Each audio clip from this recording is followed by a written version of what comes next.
ॲडिक्शनच्या 4 पायऱ्या आपल्याला नीट समजून घ्यायला पाहिजेत. पहिली गोष्ट म्हणजे यूज असतो, म्हणजे कधीतरी आपण त्याचा वापर करतो. दुसरा असतो तो अब्यूज असतो, म्हणजे माझं भांडण झालं आणि मग मला काय सुचेना म्हणून मग मी जाऊन सिगरेट ओढून आलो, तेव्हा मला जरा बरं वाटलं, तर ते अब्यूज झालं.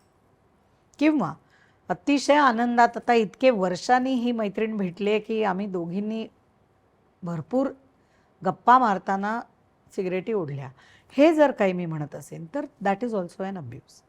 त्याच्या पुढची जी पायरी आहे जिथे टॉलरन्स डेव्हलप होतो, म्हणजे मला मिळणारी नशा ही अमुक क्वांटिटीत मिळत असेल तर ती तेवढ्या प्रमाणात पुरत नाही, त्याच्यासाठी मला नशेचं प्रमाण वाढवावं लागतं, त्या पदार्थाचं प्रमाण वाढवावं लागतं, तेव्हा मला ती किक मिळते किंवा तो रिलीफ मिळतो.